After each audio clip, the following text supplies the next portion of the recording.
The F-16 Fighting Falcon screamed through the Nevada desert at barely 50 feet above the sagebrush, its afterburner painting orange flames across the twilight sky.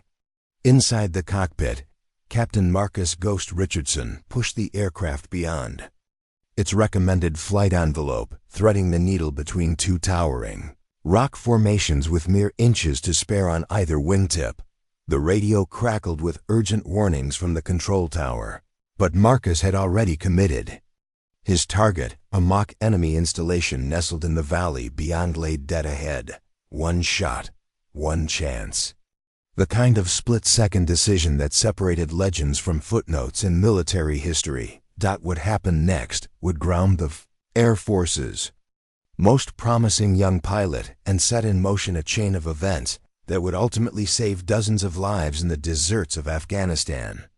But first, it would nearly destroy his career. Before we jump back in, tell us where you're tuning in from. And if this story touches you, make sure you're subscribed, because tomorrow I've saved something extra special for you. The alarm clock screamed at 0430 hours, but Marcus Richardson was already awake, staring at the ceiling of his barracks room at Nellis Air Force Base. Sleep had become elusive lately, replaced by an electric anticipation that coursed through his veins like high-octane jet fuel.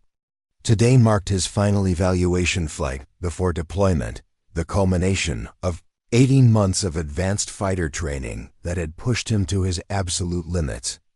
Marcus swung his legs over the side of the narrow military cot and padded to the small mirror mounted above his regulation sink. The face that stared back showed the weathered features of someone older than his 26 years. Sharp blue eyes that missed nothing, a jaw set with determination, and the kind of focused intensity that his instructors had noticed from day one.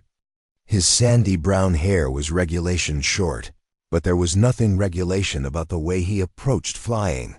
The son of a crop duster from rural Nebraska, Marcus had grown up with aviation fuel in his veins. His father, Jake Richardson, had taught him to fly before he could legally drive, taking him up in the family's ancient Cessna 152 over endless cornfields. Those early morning flights had instilled in him an intuitive understanding of aircraft that couldn't be taught in any classroom, a sixth sense for how machines and physics interacted in three-dimensional space.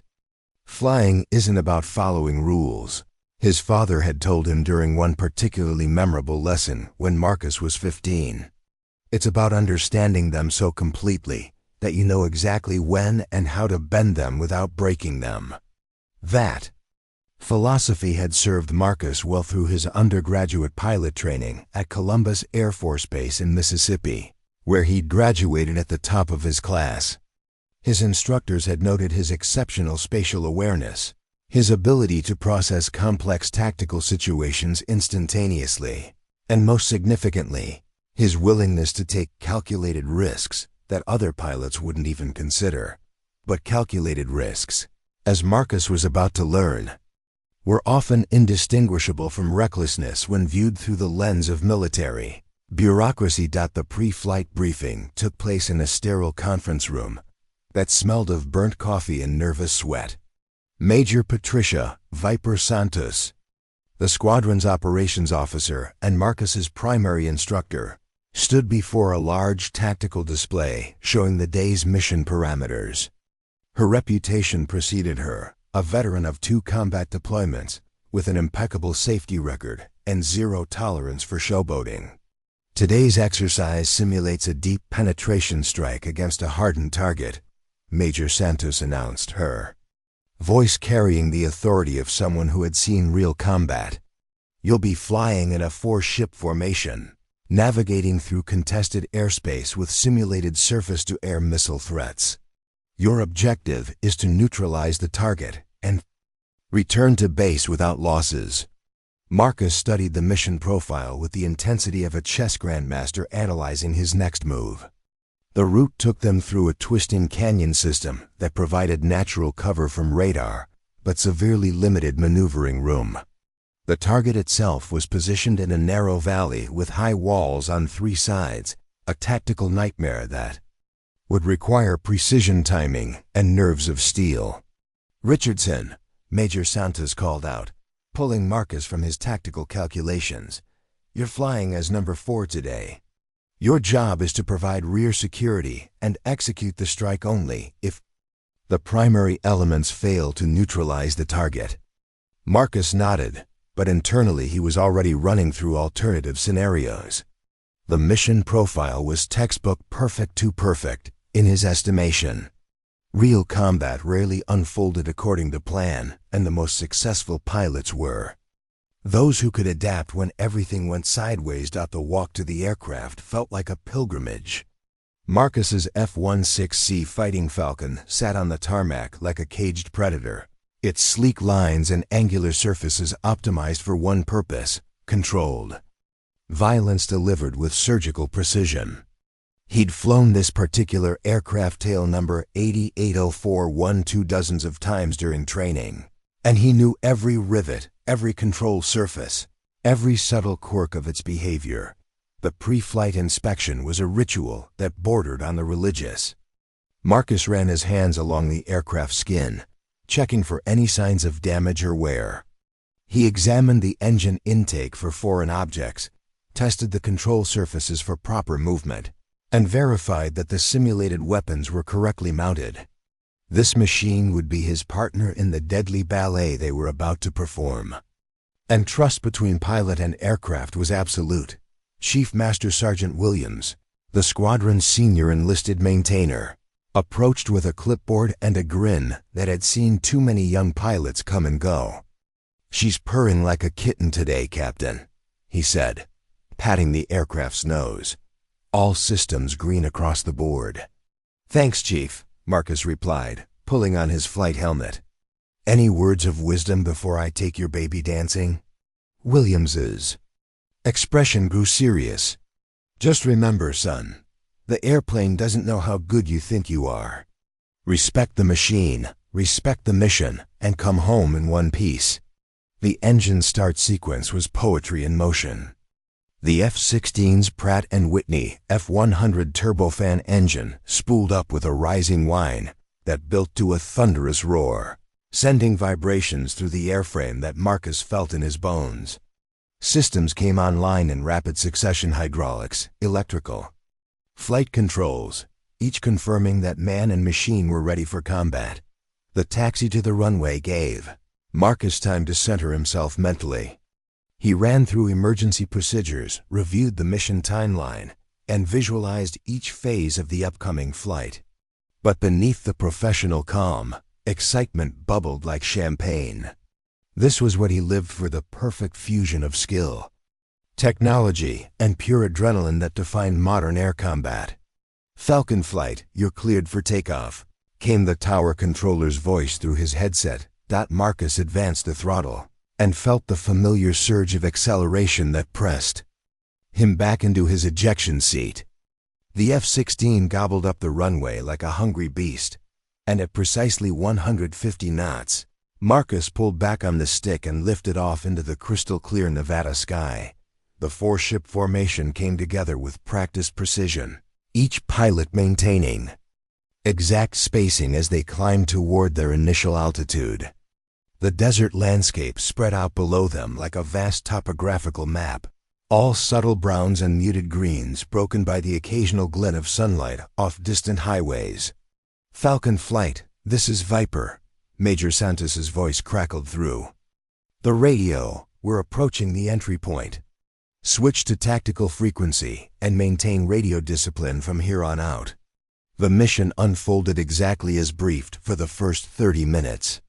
The formation navigated through the canyon system with textbook precision, avoiding simulated threats and maintaining perfect tactical spacing. Marcus flew as number 4, watching the rear quadrant while his flight leader, Captain Torch Morrison, guided them through the twisting passages. But as they approached the final valley leading to their target, everything changed. The simulated surface-to-air missile warning system screamed in Marcus's headset as multiple threats painted them with targeting radar. In the span of 3 seconds, what had been a routine training mission transformed into a tactical nightmare that would Test every skill Marcus had ever learned. Falcon lead is spiked. Morrison's voice cut through the radio with professional calm despite the dire circumstances. Multiple SAM sites, bearing 270 and 090. Recommend immediate defensive maneuvers. Asterisk, the formation scattered. Like startled birds, each pilot executing violent evasive maneuvers designed to break the simulated missile lock. Marcus rolled his F-16 inverted and pulled toward the canyon floor, using the terrain to mask his radar signature, while his threat warning system continued its urgent cacophony. In the chaos of defensive maneuvering, the carefully planned attack sequence fell apart. The first two aircraft in the formation found themselves trapped in a narrow box canyon with no clear shot at the target. The third pilot, Captain Lisa Shooter Hayes, attempted to execute the primary attack, but was forced to abort when her aircraft simulated systems indicated a critical hit from enemy fire. Falcon 4, you're the only one with a clear shot. Major Santos's voice came through the radio with unmistakable urgency. Target is bearing 185, range 12 miles. You have authorization to engage. Marcus rolled his aircraft upright and immediately assessed the tactical situation. The target lay in a narrow valley surrounded by sheer rock walls, accessible only through a gap barely wider than his F-16's wingspan. The approach would require him to fly straight and level through intense simulated anti-aircraft fire, making him a sitting duck for the enemy's defensive systems. But Marcus saw something his instructors had missed: a secondary approach route. That would require him to fly lower than any sane pilot would attempt, threading between rock formations with margins measured in feet rather than yards. It was dangerous, possibly suicidal, but it would give him the element of surprise that could make the difference between mission success and failure. The decision took less than 2 seconds to make. Marcus rolled his F-16 into a knife-edge turn and pointed the nose toward the deck, diving for the canyon floor with his throttle firewalled. The aircraft accelerated rapidly as gravity and jet thrust combined to push him beyond the recommended flight envelope. His airspeed indicator climbed past 500 knots, then 550, approaching the limit of what the airframe could safely handle at such low altitude.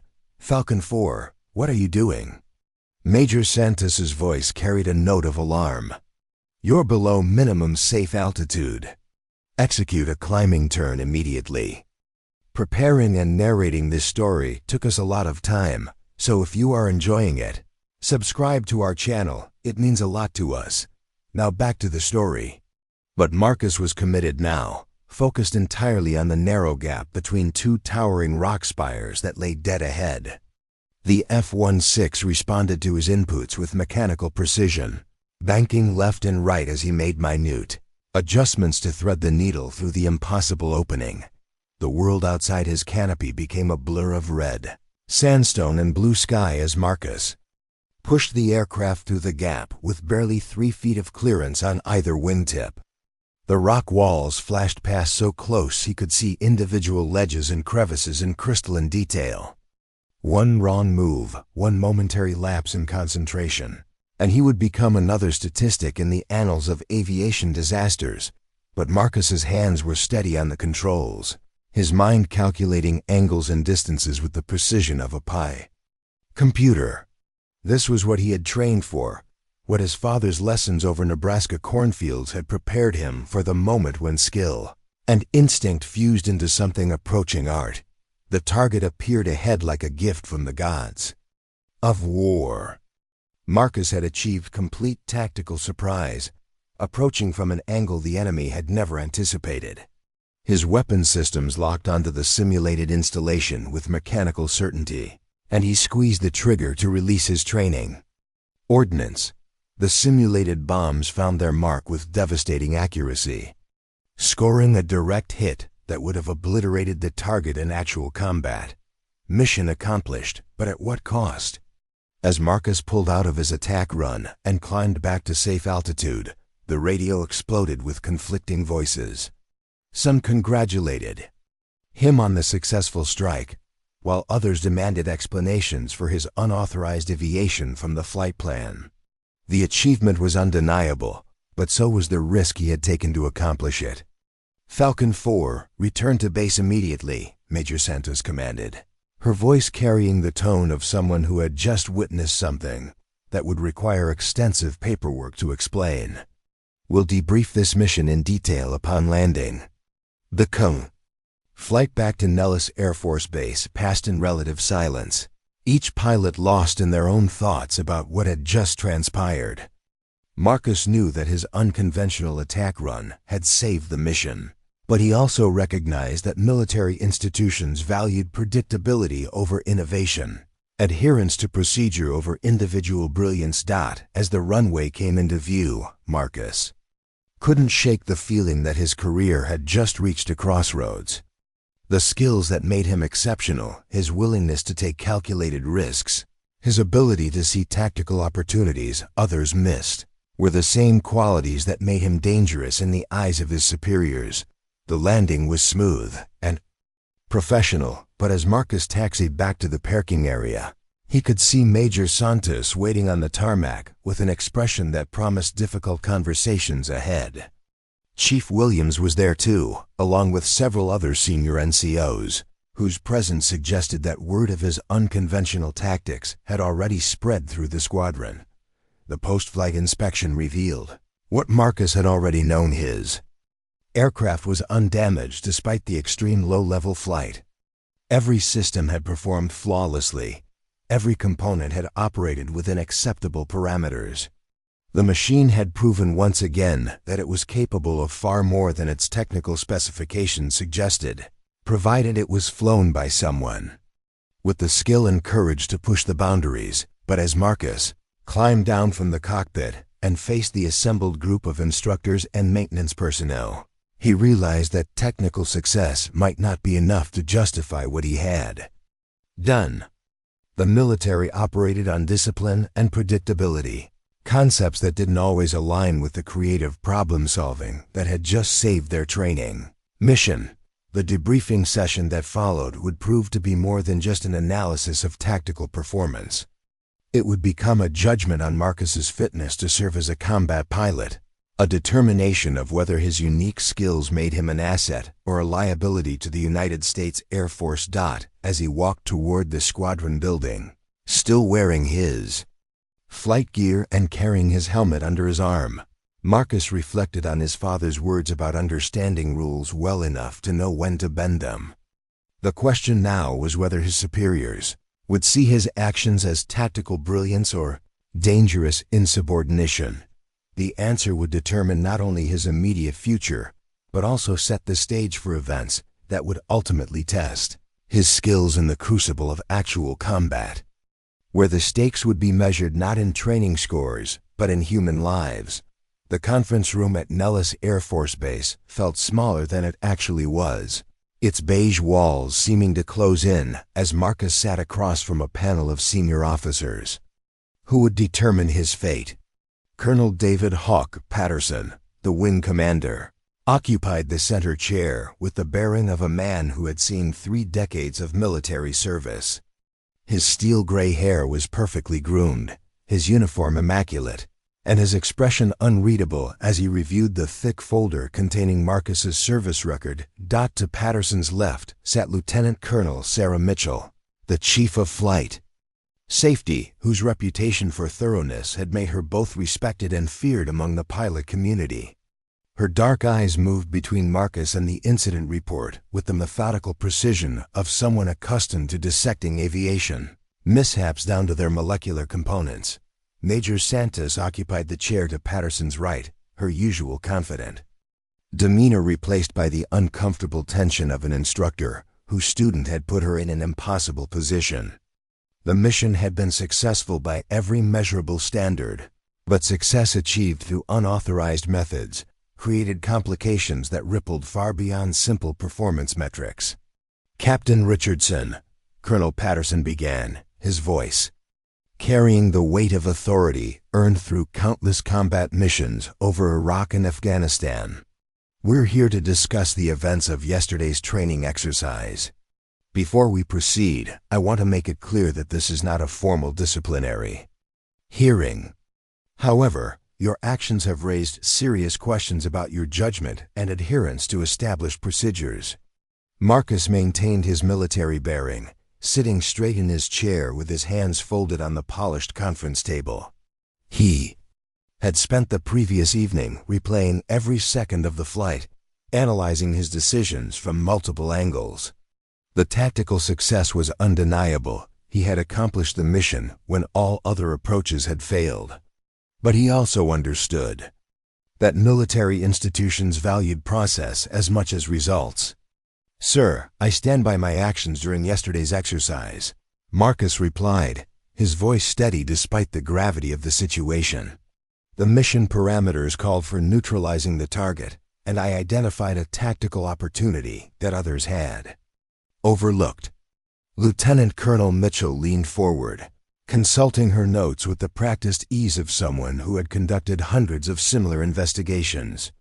"Captain, according to the flight data recorder, your aircraft exceeded the maximum recommended airspeed for low-level flight by 47 knots. You also deviated from the approved flight path by approximately 2 miles, entering airspace that had not been cleared for the exercise." "Yes, ma'am," Marcus acknowledged. "The original approach routes were compromised by the simulated threat environment. I made a tactical decision to exploit a gap in the enemy's defensive coverage that provided the only viable path to target." Major Santos shifted uncomfortably in her chair. As Marcus's primary instructor, she bore responsibility for his training and development. His unconventional tactics reflected not only on his judgment, but also on her ability to shape young pilots according to Air Force standards. "Richardson," she interjected, "the point isn't whether your approach worked. The point is that you made a unilateral decision to deviate from established procedures without consulting your flight leader or seeking authorization from the controlling agency. That kind of cowboy mentality has no place in modern military aviation." Colonel Patterson raised his hand slightly, signaling for silence as he opened Marcus's personnel file. The pages chronicled a career marked by exceptional performance and consistent recognition for tactical innovation. Flight school. Instructors had praised his spatial awareness and decision-making abilities. Squadron commanders had noted his natural leadership qualities and technical expertise. But scattered throughout the commendations were subtle warnings, comments about his tendency to bend rules, his willingness to take risks that made his superiors uncomfortable, his habit of finding creative solutions to problems that others approached through standard procedures. "Your record shows a pattern, Captain," Patterson observed, turning through the pages with deliberate slowness. "Instructor comments from Columbus AFB noted your aggressive flying style and tendency to push aircraft systems beyond normal parameters. Your squadron commander at Luke Air Force Base recommended you for advanced training, but cautioned that you needed better discipline regarding flight procedures." Marcus felt the weight of those accumulated observations settling around him like chains. Each comment, viewed individually, had seemed minor at the time, the price of being an exceptional pilot in an institution designed around average performance. But assembled together, they painted a picture of someone whose brilliance came with significant risk. "Sir, I've never had a flight safety violation or caused damage to an aircraft," Marcus replied. "My maintenance records show 0 mechanical issues attributed to pilot error. I understand that my methods are sometimes unconventional, but they produce results." Lieutenant Colonel Mitchell consulted another section of her report, her expression growing more serious. "That may be true, Captain, but yesterday's flight came dangerously close to disaster. Our computer models indicate that you had less than 18 inches of clearance when you passed through those rock formations. A single wind gust or momentary control input could have resulted in catastrophic impact." The room fell silent as the implications of that statement settled over everyone present. Military aviation operated on the principle that acceptable risk was measurable and controllable. Marcus's canyon run had pushed far beyond those boundaries into territory where survival depended more on luck than skill. Furthermore, Mitchell continued, your unauthorized low-level flight created a safety hazard for other aircraft in the training area. Air traffic control had to vector 2 civilian aircraft around your flight path because you were operating below minimum safe altitude without coordination. This revelation hit Marcus harder than any criticism of his tactical decisions. The possibility that his actions might have endangered civilian pilots, people who had no part in military training exercises and no reason to expect a fighter aircraft screaming through the desert at treetop level, added a dimension of responsibility he hadn't considered. Major Santos seized on his momentary uncertainty. This is exactly what we're talking about, Richardson. You're so focused on accomplishing the mission that you lose sight of the bigger picture. Military aviation isn't just about individual performance. It's about operating as part of a larger system that depends on predictability and coordination.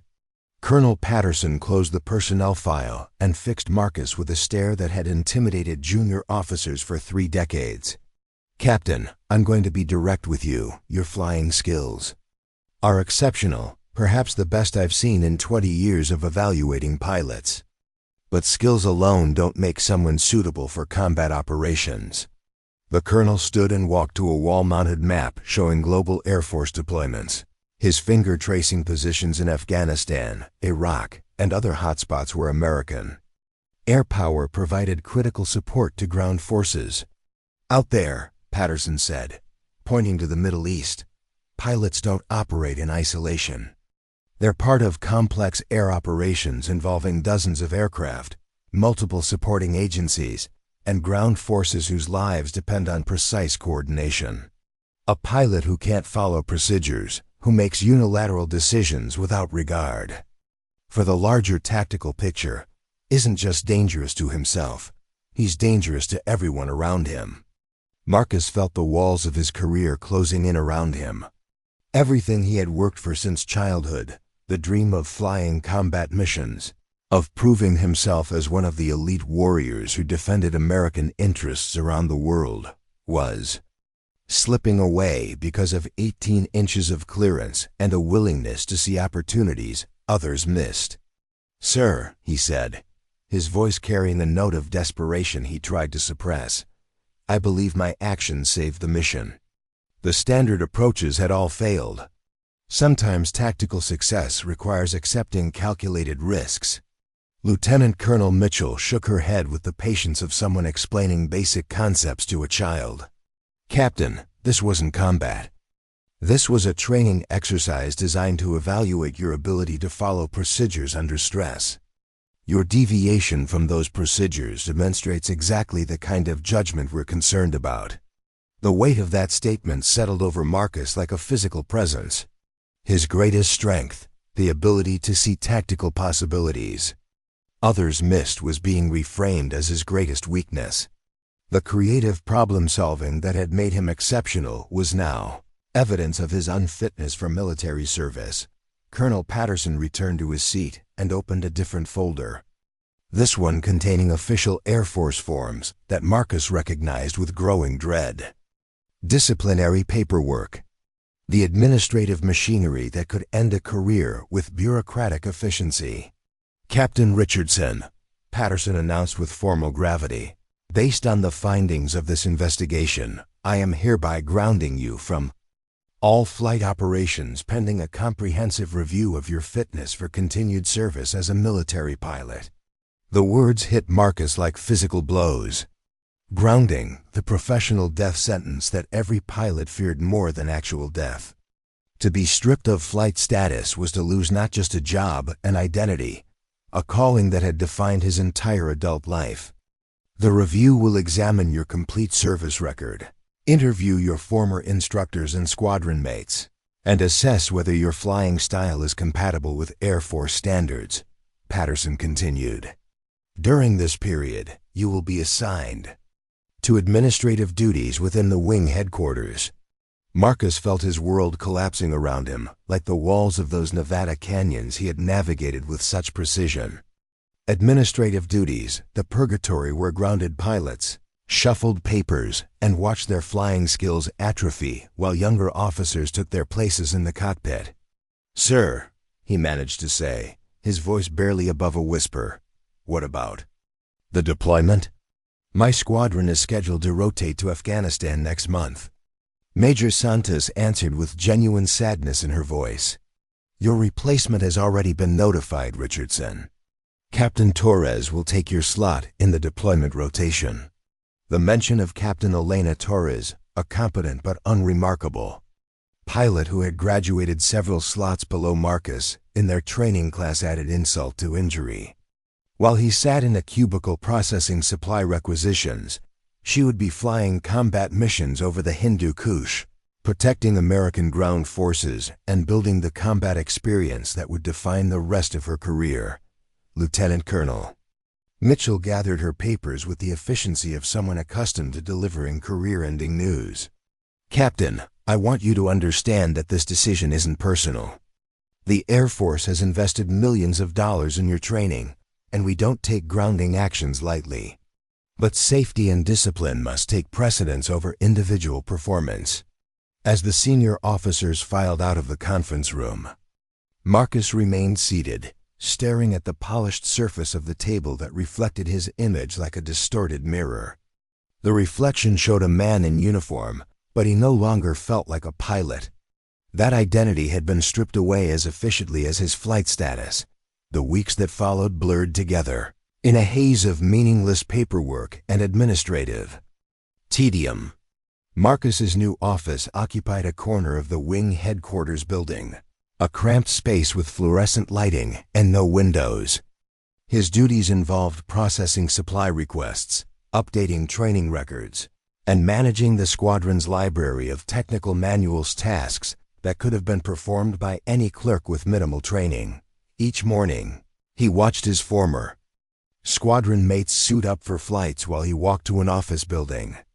The sound of jet engines spooling up for takeoff became a daily reminder of what he had lost, a mechanical reproach that followed him through every mundane task. The isolation was worse than the boredom.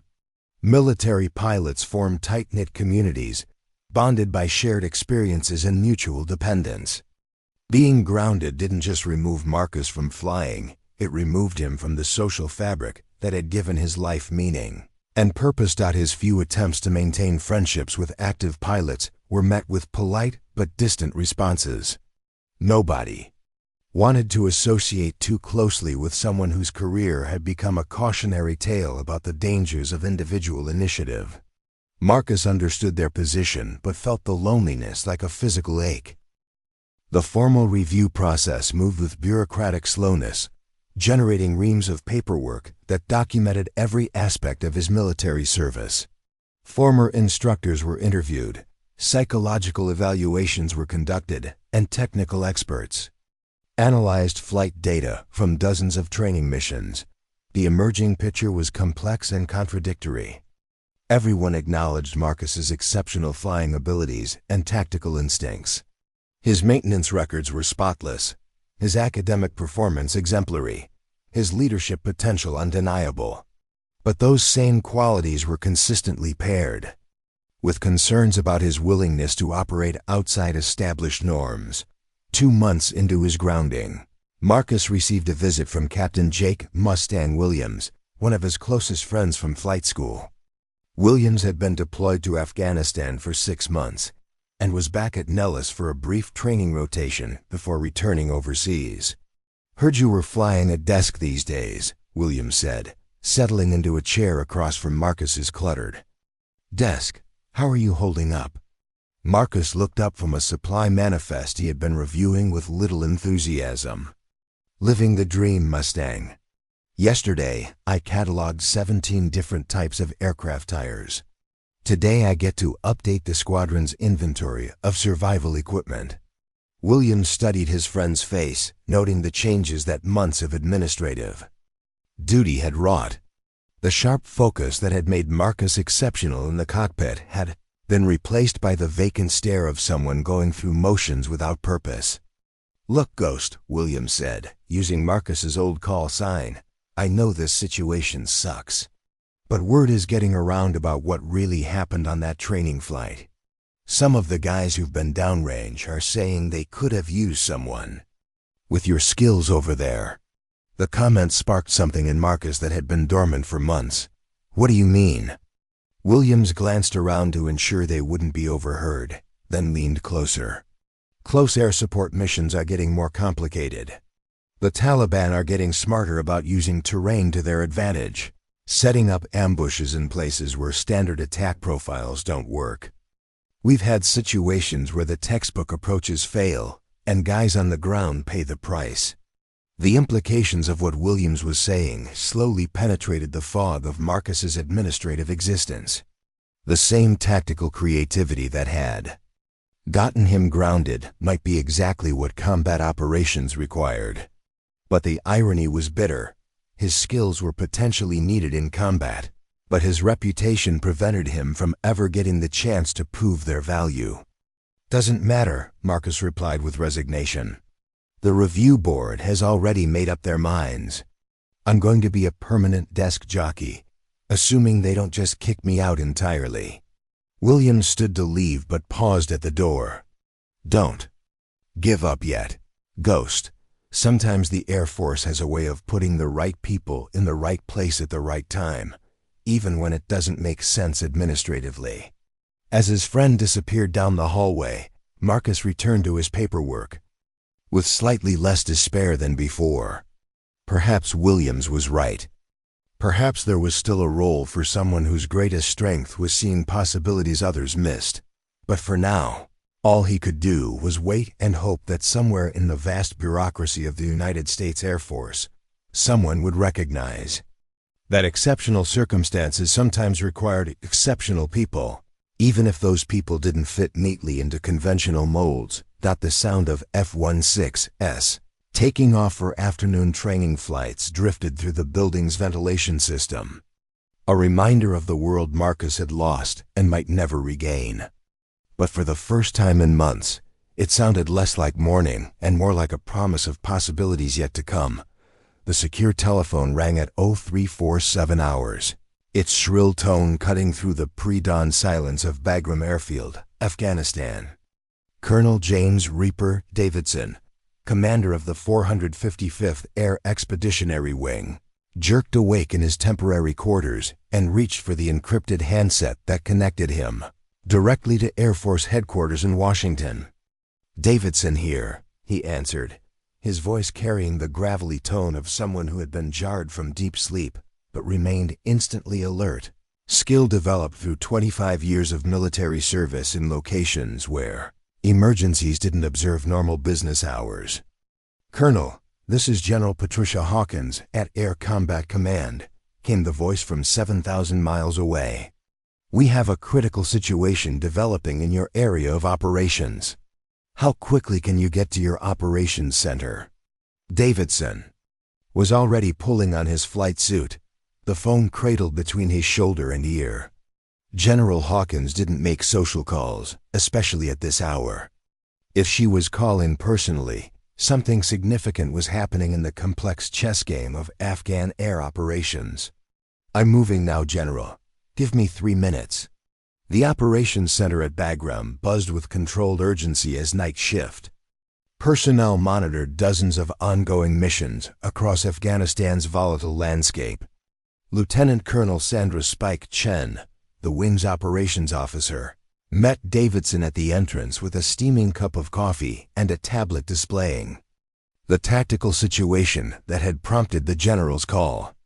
"Sir, we've got a major problem developing in the Kunar province," Chen reported, her fingers dancing across the tablet's screen to highlight relevant intelligence.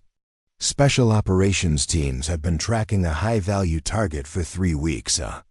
Taliban commander named Zahir Ahmad, who's been coordinating attacks against NATO supply convoys." Davidson studied the digital map showing the rugged terrain along Afghanistan's eastern border with Pakistan. Kunar Province was notorious for its hostile environment, both geographic and tactical. The mountainous region provided countless hiding places for insurgent forces while limiting the effectiveness of conventional military operations. "What's the current situation?" Davidson asked, settling into his command chair while the operations center hummed around them. With the organized chaos of modern warfare, Chun expanded the display to show real-time intelligence feeds from multiple sources. Ahmed made a mistake. Our signals intelligence picked up communications, indicating he's meeting with Pakistani contacts at a compound in the Korengal Valley. This is our best shot at eliminating a target who's been responsible for 14 attacks on coalition forces in the past 6 months. The Korengal Valley American troops had nicknamed it the Valley of Death for good reason. The narrow gorge was surrounded by peaks that provided perfect observation and firing positions for enemy forces. Multiple attempts to establish a permanent coalition presence in the valley had failed, with heavy casualties on both sides. "What assets do we have available for the mission?" Davidson inquired, already running through the tactical calculations that would determine whether the operation was feasible. Chun scrolled to another section of her briefing materials. "That's where it gets complicated, sir. The target compound is in a location that makes standard attack profiles extremely difficult. It's nestled against a cliff face with limited approach routes, surrounded by civilian structures, and protected by natural terrain features that neutralize most of our technological advantages." The colonel frowned as he absorbed the tactical implications. Modern American air power was built around technological superiority, precision weapons, advanced sensors, and overwhelming firepower delivered from safe distances. But Afghanistan's terrain sometimes negated those advantages, forcing pilots to operate in environments where skill mattered more than technology. "We've got 2 F-15E Strike Eagles on station, but they can't get a clear shot without significant risk of civilian casualties," Chun continued. "The C-130 gunship is grounded for maintenance, and our Apache helicopters are committed to supporting ground operations in Helmand Province." Davidson felt the familiar weight of command decisions that would ripple far beyond the immediate tactical situation. Success would eliminate a significant threat to coalition forces and Afghan civilians. Failure could result in lost aircraft, pilot casualties, and a propaganda victory for insurgent forces. "What does the ground commander recommend?" he asked, referring to the Special Operations Team leader who had been tracking Ahmed for weeks. Chun activated an encrypted communication link that connected them directly to the forward operating base where the mission was being coordinated. The voice that emerged from the speakers carried the distinctive calm of someone accustomed to operating in hostile territory. "Overlord, this is Bushmaster 6, came the transmission from Major Robert Tank Morrison, the Special Operations Team leader. "We have positive identification on the target, but the window is closing fast. Intelligence indicates Ahmed will move to another location within the next 4 hours." Davidson keyed his microphone. "Bushmaster 6, this is Overlord. What's your assessment of the tactical situation?" "Sir, the target location is a nightmare from an air support perspective," Morrison replied without hesitation. "Standard attack profiles won't work because of the terrain. We need someone who can thread the needle, a low-level approach through mountain passes with minimal margin for error." The phrase "thread the needle" triggered a memory in Davidson's mind. 6 months earlier, he had received an unusual personnel request from Nellis Air Force Base, a grounded pilot with exceptional, low-level flying skills who was being transferred to Bagram for administrative duties. The request had been accompanied by a note suggesting that Captain Marcus Richardson's unique abilities might prove valuable in Afghanistan's challenging tactical environment. At the time, Davidson had approved the transfer more out of curiosity than operational necessity. Grounded pilots rarely contributed meaningfully to combat operations, and Richardson's reputation as a rule bender made him seem like more of a liability than an asset. But the captain had been assigned to the wing's intelligence section, where his tactical knowledge and analytical skills had proven surprisingly valuable. "Chun," Davidson said, turning to his operations officer, "where's Captain Richardson right now?" Chun consulted her personnel roster, surprised by the question. "He's in the intelligence section, sir. Working the night shift analyzing threat patterns in the Helmand province." Davidson made a decision that violated numerous protocols but felt tactically sound. "Get him up here immediately. And pull his flight records. I want to see exactly what kind of pilot we have sitting in an office building." The intelligence section occupied a converted hangar where dozens of analysts worked around the clock to process the constant stream of information flowing from satellites, drones, and human sources throughout Afghanistan. Marcus Richardson sat at a computer workstation surrounded by multiple monitors displaying enemy movement patterns, communication intercepts, and tactical assessments that helped shape daily operations. The work was intellectually challenging but felt disconnected from the actual combat operations happening beyond the wire. Marcus had adapted to his new role with professional competence, but the sound of aircraft taking off for combat missions still triggered a sense of loss that time hadn't diminished. "Captain Richardson, report to the operations center immediately," came the announcement over the facility's public address system. "Captain Richardson to Ops Center, Priority 1. Marcus looked up from his analysis of Taliban supply routes, wondering what administrative crisis required his immediate attention. Priority 1 calls usually involved either equipment failures or personnel emergencies, neither of which typically required intelligence analysts. The walk to the operations center took him past the flight line, where F-16s and A-10 Thunderbolts sat ready for immediate launch. The sight of those aircraft, armed and fueled for combat operations, still caused a physical ache that reminded him of everything his grounding had cost. Colonel Davidson was waiting when Marcus arrived, along with Lieutenant Colonel Chun and several other senior officers whose presence suggested something significant was developing. The tactical displays showed a level of activity that indicated an ongoing operation rather than routine planning. "Captain Richardson," Davidson began. "Without preamble, I understand you were grounded at Nellis for unauthorized low-level flying during a training exercise." Marcus felt his stomach drop as he realized the conversation was heading toward territory he had hoped to avoid. His grounding was a matter of official record, but having it discussed by the wing commander in front of senior staff was deeply uncomfortable. "Yes, sir," he replied, maintaining his military bearing despite the uncertainty about where this was leading. Davidson consulted a tablet displaying Marcus's flight records, including detailed analysis of the canyon run that had ended his flying career. "According to these reports, you successfully navigated through terrain that other pilots considered impassable, achieving mission success through unconventional tactics." The unexpected positive framing of his actions caught Marcus off guard. For months, his canyon run had been portrayed as evidence of poor judgment and dangerous recklessness. To hear it described as tactical innovation was both surprising and hopeful. "Sir, I identified an approach route that provided tactical advantages the standard flight plans couldn't achieve."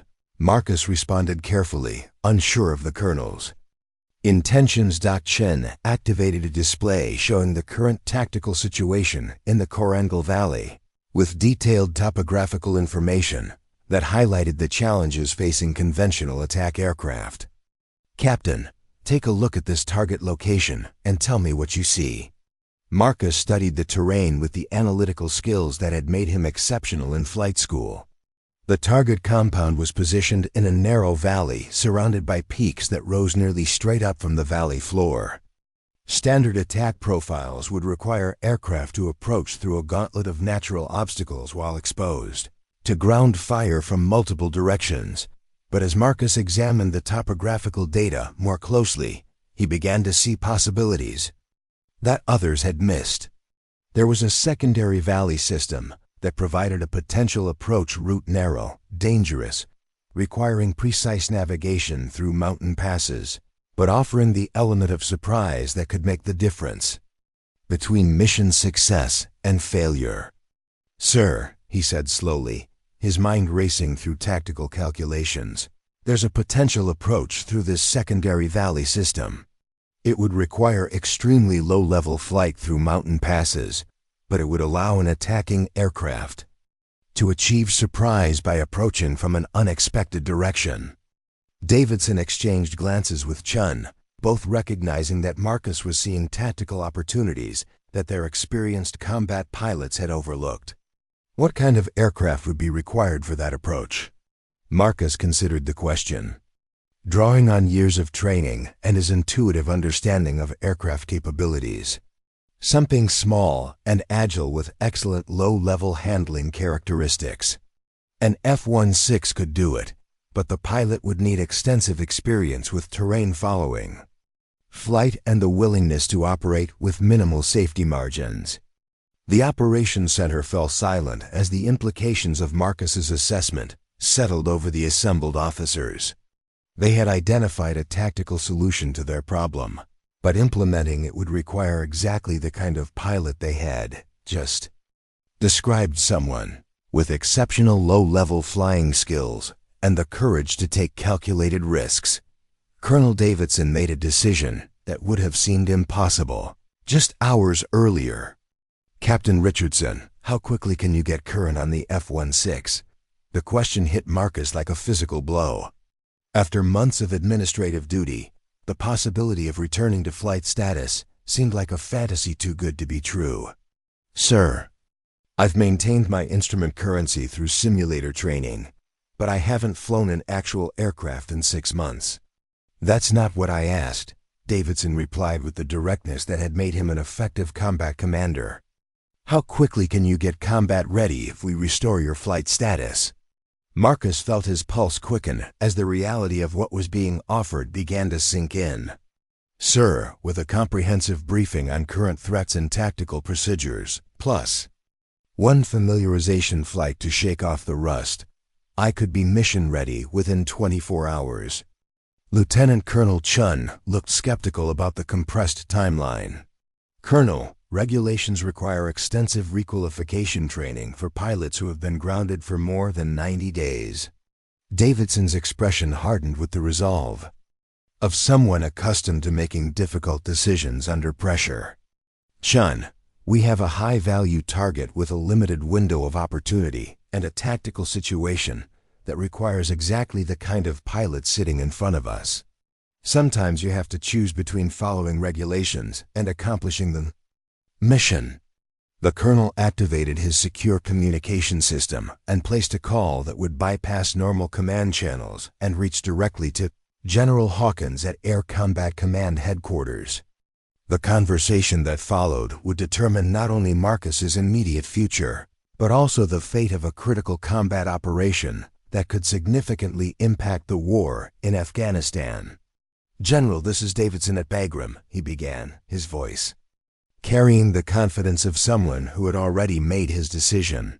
"I have a tactical situation that requires immediate authorization to restore flight status for a grounded pilot. I understand the unusual nature of this request, but the operational requirements justify extraordinary measures." As Marcus listened to the one-sided conversation that would determine his fate, he felt the familiar surge of anticipation that had defined his flying career. The possibility of returning to the cockpit, of proving that his skills had value in actual combat operations, was almost overwhelming. But beneath the excitement lay the recognition that this opportunity came with enormous risks. The mission being discussed was clearly dangerous, requiring exactly the kind of flying that had gotten him grounded in the first place. Success would vindicate his unconventional approach to aviation. Failure could result in consequences far more serious than administrative punishment. The next few hours would determine whether Marcus Richardson would remain a grounded pilot processing paperwork or return to the role he had trained his entire life to fulfill: a combat aviator whose skills could Make the difference between mission success and failure in one of the world's most challenging operational environments. The authorization came through at 0615 hours, transmitted via encrypted channels from the highest levels of Air Force Command. General Hawkins had bypassed 3 layers of bureaucracy and suspended normal requalification procedures to grant Colonel Davidson the authority he needed. Captain Marcus Richardson's flight status would be restored immediately, with full combat authorization contingent. Upon a single evaluation flight, Marcus stood in the equipment room of the 421st Fighter Squadron, holding a flight helmet he hadn't touched in 6 months. The familiar weight felt both foreign and natural, like greeting an old friend after a long separation.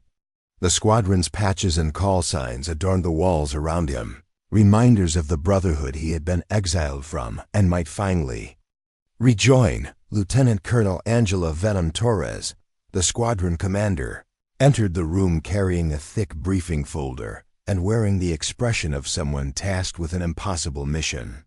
Her reputation for tactical excellence was matched only by her skepticism about pilots who operated outside established norms.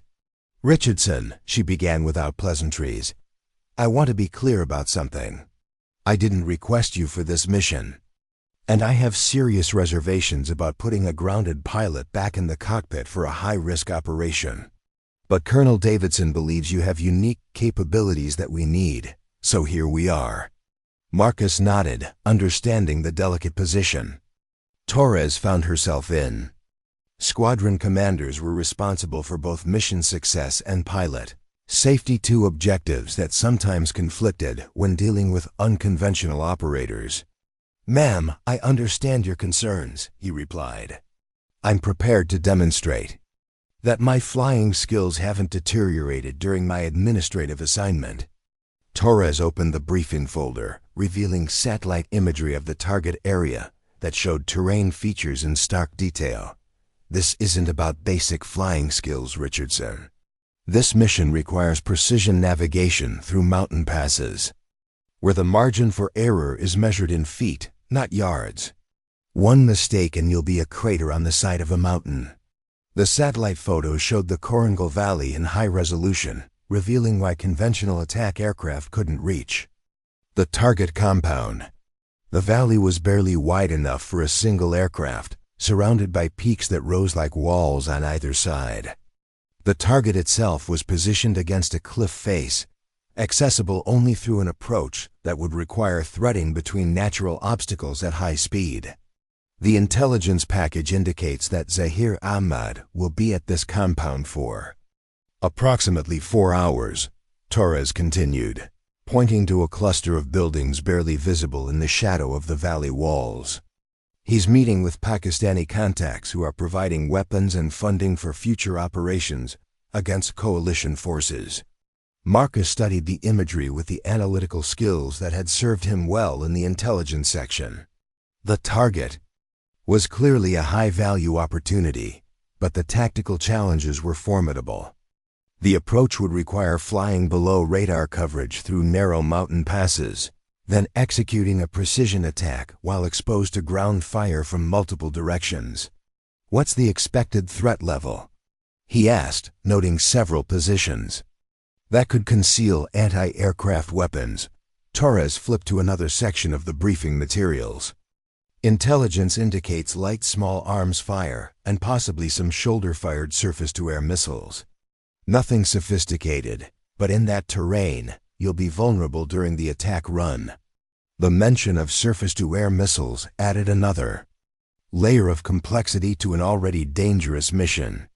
Modern portable SAMs were heat-seeking and could track aircraft even at low altitude. Once fired, they were difficult to defeat through evasive maneuvers alone. "Ma'am, what's the rules of engagement for this mission?" Marcus inquired, understanding that precision strikes in populated areas came with strict limitations on acceptable collateral damage. "Zero civilian casualties," Torres replied firmly.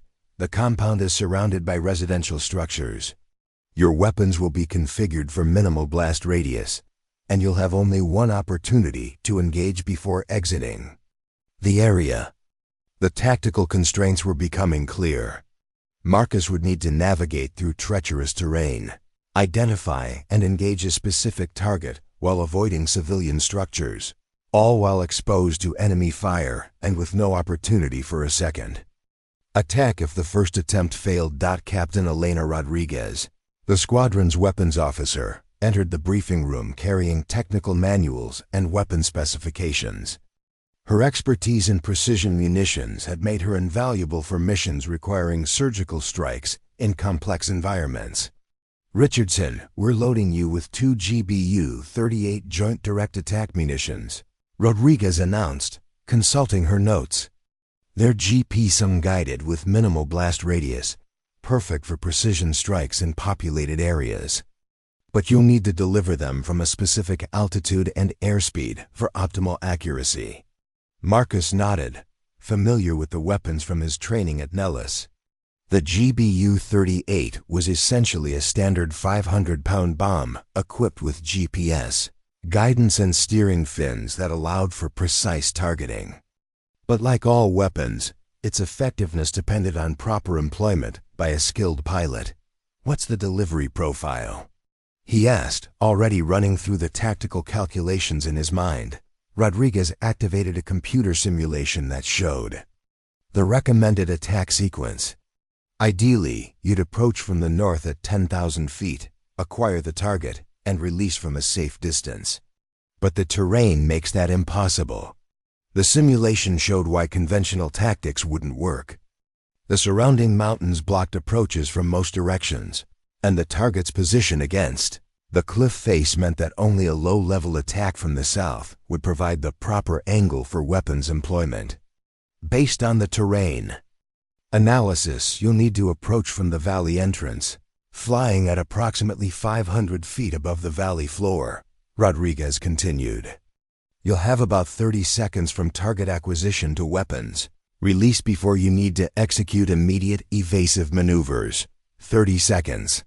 In combat aviation, that was an eternity, enough time for enemy gunners to track and engage an approaching aircraft multiple times. But it was also barely enough time to acquire a target, verify no civilians were present, and execute a precision attack.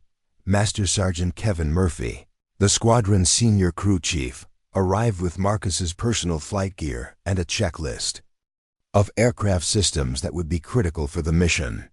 His weathered face showed the concern of someone who had prepared too many aircraft for dangerous missions. "Captain, your bird is tail number 910418, Murphy announced, referring to the specific F-16 that had been configured for the mission. "She's loaded with a full fuel load, electronic countermeasures, and your precision munitions. Everything's been triple-checked and tested."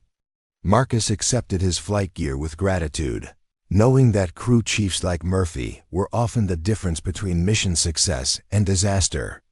The quality of aircraft maintenance could mean the difference between an aircraft that performed flawlessly under stress and one that failed at the worst possible moment. "Thanks, Chief. Any particular quirks with this aircraft I should know about?" Murphy consulted his maintenance log. "She pulls slightly left during high G turns, and the radar warning receiver sometimes gives false alarms below 1,000 feet.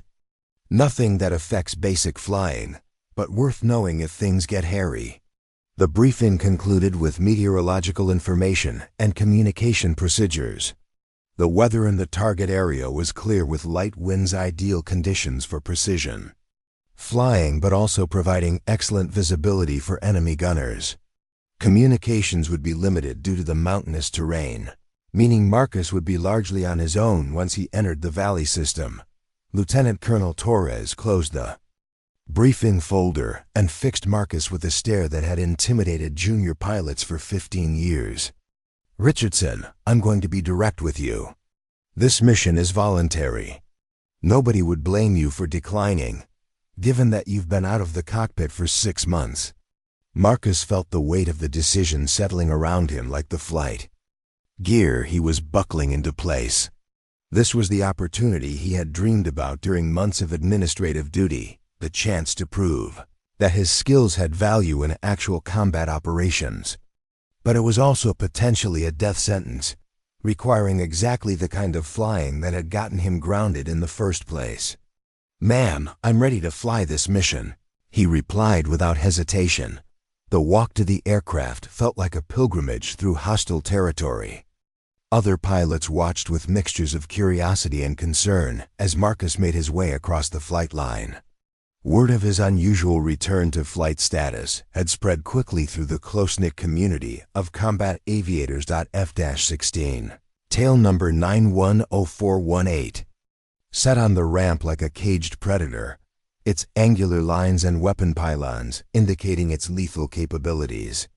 The aircraft represented the pinnacle of American fighter technology, a machine capable of speeds exceeding Mach 2 and equipped with sensors and weapons that could engage targets with surgical precision. But for all its technological sophistication, the F-16 was ultimately dependent on the skill and judgment of its pilot. No amount of advanced avionics could substitute for the human ability to make split-second decisions under extreme stress. Master Sergeant Murphy conducted the pre-flight inspection with Marcus, running through each system and component that would be critical for mission success. The weapons were properly mounted and armed, fuel quantity was confirmed, and all electronic systems showed green status indicators. "She's ready to dance, Captain," Murphy announced, stepping back from the aircraft. "Bring her home in one piece." The engine start sequence felt like awakening from a long sleep. As the F-16's Pratt & Whitney turbofan spooled up to idle power, Marcus felt the familiar vibrations that connected pilot to machine through the aircraft's structure. 6 months of administrative duty seemed to evaporate as muscle memory took over, and he began the systematic process of preparing for combat. Systems checks proceeded smoothly, each component responding normally as Marcus verified that man and machine were ready for the challenges ahead. The heads-up display showed navigation information for the route to the target area, while radar and defensive systems confirmed their readiness to deal with threats. Bagram Tower, Falcon 01 requesting taxi clearance for immediate departure. Marcus transmitted using the call sign that had been assigned for this mission. Falcon 01, Bagram Tower, taxi to runway 03 via taxiway Alpha. You are cleared for immediate takeoff upon reaching the runway. The taxi to the runway gave Marcus time to mentally prepare for what lay ahead. The mission profile was unlike anything he had flown before, not a training exercise with safety observers and emergency procedures, but a real combat operation, where failure could result in death or capture by enemy forces. But as he approached the runway threshold and received clearance for takeoff, Marcus felt the familiar surge of confidence that had defined his flying career. This was what he had trained for, what every hour of flight time and every tactical exercise had prepared him to accomplish. The F-16 accelerated down the runway with authority, quickly reaching the 150 knots needed for liftoff. As the aircraft lifted off from Bagram Airfield and climbed into the clear Afghan sky, Marcus felt a sense of completion that had been missing for 6 months.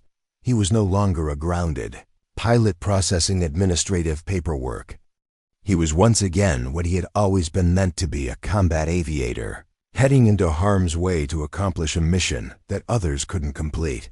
The mountains of eastern Afghanistan rose ahead like ancient sentinels guarding the valleys, where American and coalition forces fought a daily battle against insurgent forces.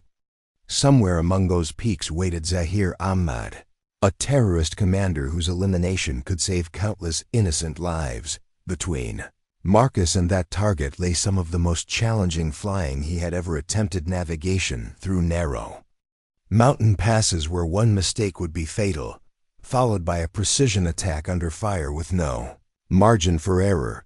But as he pointed the F-16's nose toward the Hindu Kush Mountains and advanced the throttle to military power, Marcus felt ready for whatever challenges lay ahead.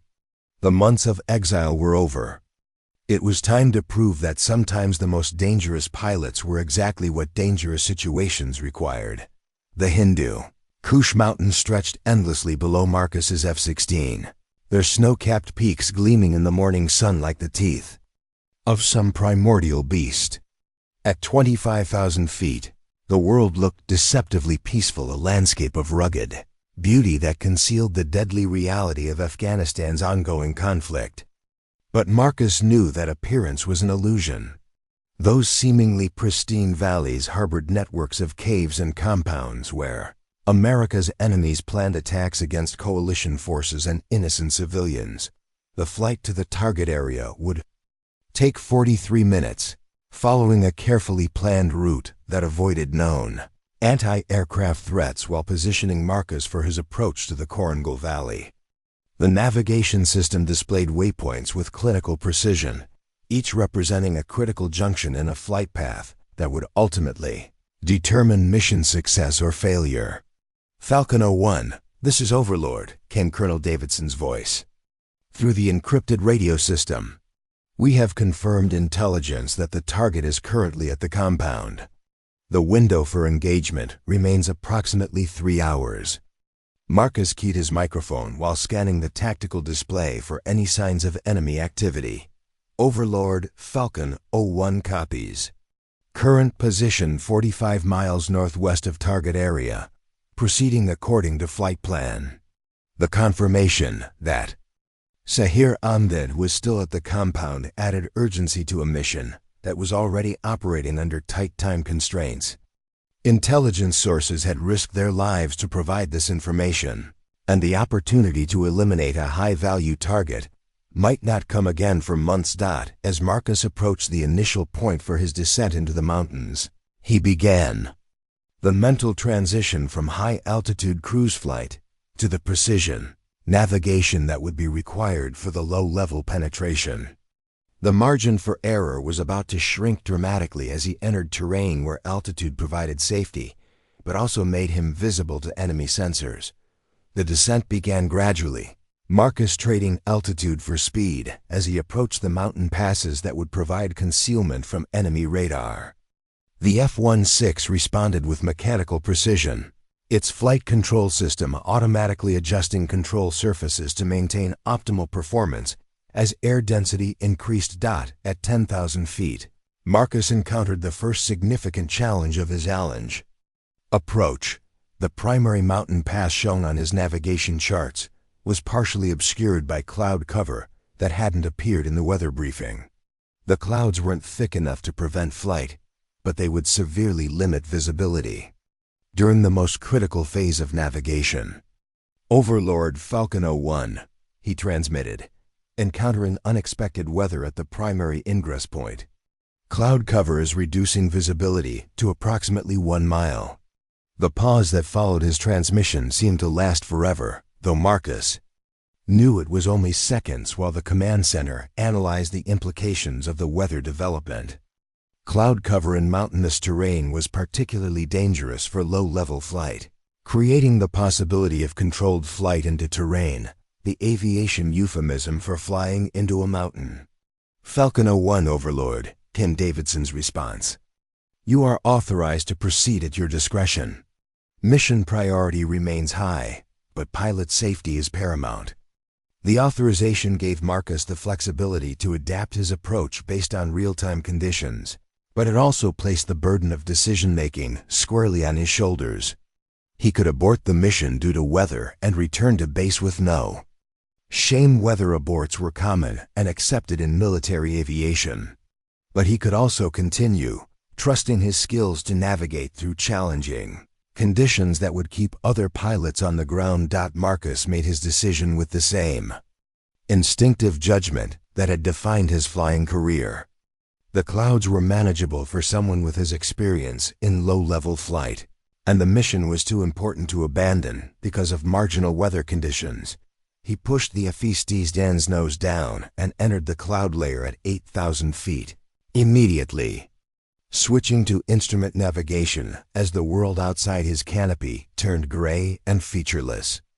The aircraft's terrain-following radar painted a picture of the surrounding mountains on his display, showing obstacles and safe passage routes with electronic precision.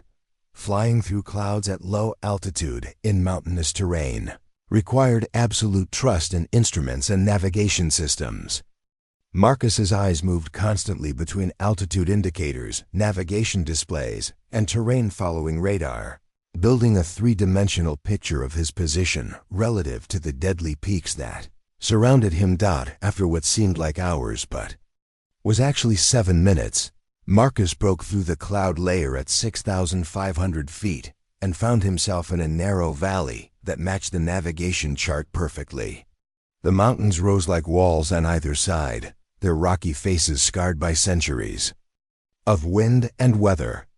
This was the beginning of the approach route that would take him to the target, a winding path through valleys that connected like links in a chain. The terrain-following portion of the flight demanded absolute concentration.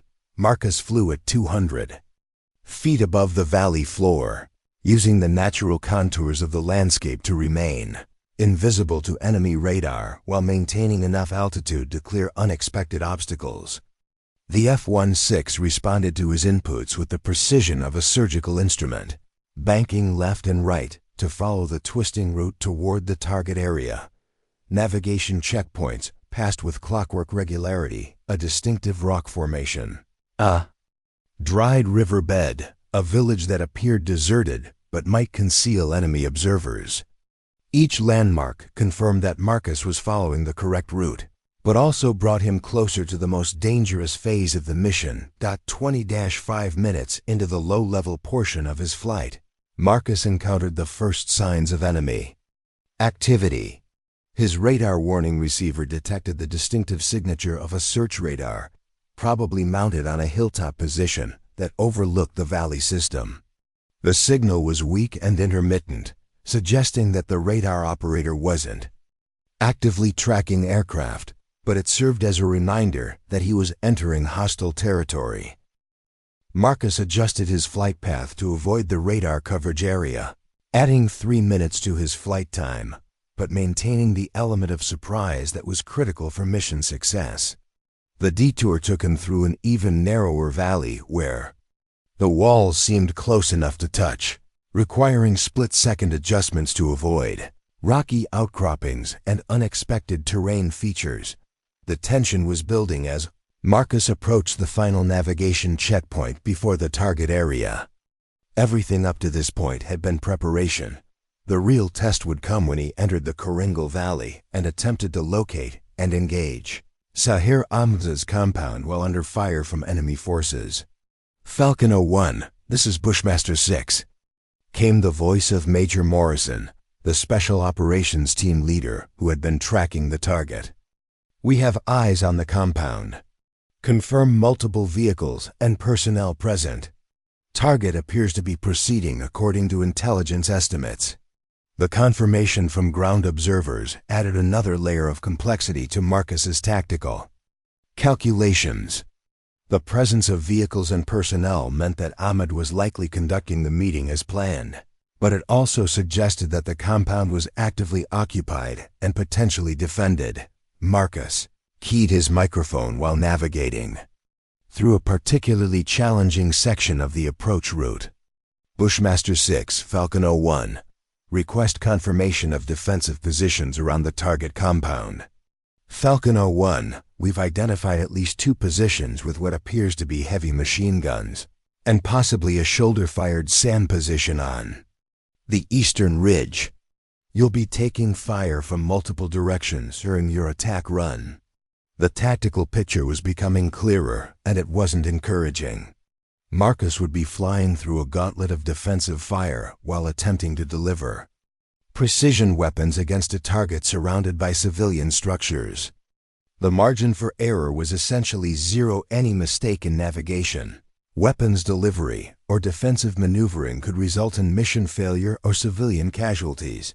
But as Marcus approached the entrance to the Koringal Valley, he felt the familiar surge of focus that had served him throughout his flying career.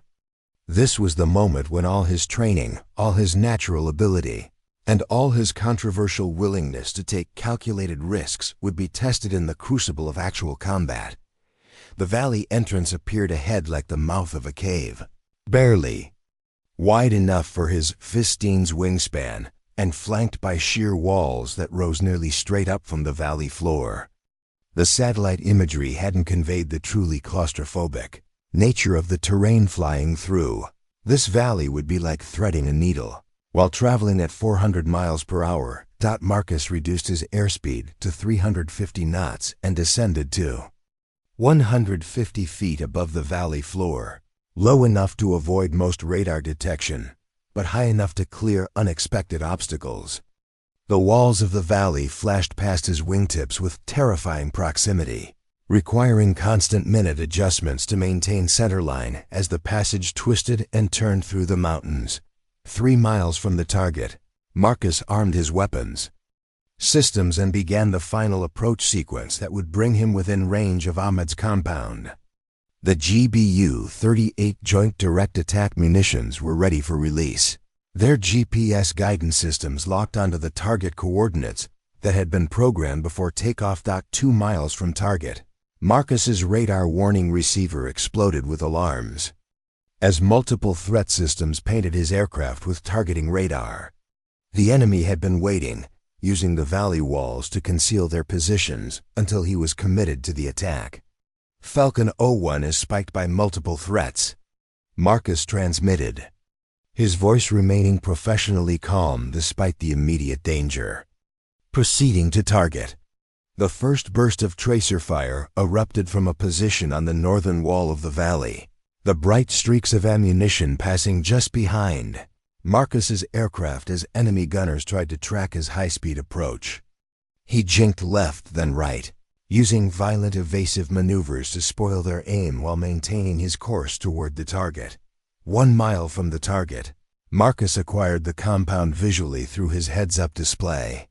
The cluster of buildings was exactly where intelligence had indicated, nestled against the cliff face in a position that would have been impossible to attack using conventional tactics. But his unconventional low-level approach had brought him within weapons range with the element of surprise intact, the targeting system locked onto the primary building with electronic certainty, displaying range and bearing information that confirmed optimal weapons employment parameters. Marcus had one chance to get this right miss, and Ahmed would escape to continue his campaign of terror against innocent civilians and coalition forces. Bushmaster 6, Falcon 01 has target acquisition. Confirm no civilians in the target area. Falcon 1, target area is clear of non-combatants. You are hot. The authorization to engage came through Marcus's headset, just as a surface-to-air missile launched from the eastern ridge, its smoke trail arcing toward his aircraft with deadly intent. The missile's infrared seeker had locked onto his jet exhaust, and evasive maneuvers alone might not be enough to defeat it. Marcus made a split-second decision that would have seemed insane to any rational observer. Instead of immediately deploying countermeasures and executing defensive maneuvers, he held his course for the additional 3 seconds needed to ensure accurate weapons delivery. The compound filled his targeting display as he squeezed the trigger to release both GBU-38 munitions. The weapons separated from his aircraft with barely perceptible jolts, immediately beginning their GPS-guided flight toward the target, while Marcus finally turned his attention to the incoming missile. He deployed chaff and flares while executing a violent climbing turn that subjected his aircraft to crushing G-forces. The missile passed harmlessly beneath his aircraft, its seeker, confused by the countermeasures and violent maneuvering that had broken its target lock. But Marcus's troubles were far from over. Ground fire was erupting from multiple positions as enemy fighters realized that an American aircraft was attacking their commander's stronghold. The 2 GBU-38 munitions struck the target compound with devastating precision, their 500-pound warheads obliterating the primary building and severely damaging adjacent structures. Secondary explosions indicated that the building had contained ammunition or explosives, confirming that it was indeed a legitimate military target. Bushmaster 6, Falcon 01, target destroyed. Multiple secondary explosions observed. Outstanding work, Falcon 01, target elimination confirmed. Zahir Ahmed is no longer a threat to coalition forces. But Marcus's celebration was premature. As he attempted to exit the valley system, ground fire intensified from positions that had remained hidden during his approach. The enemy had positioned defensive forces along his expected egress route, turning his escape into another gauntlet of deadly fire. A burst of heavy machine gun fire stitched across his left wing, causing minor damage but degrading the aircraft's handling characteristics. Warning lights illuminated on his instrument panel as hydraulic pressure dropped and flight control response became sluggish.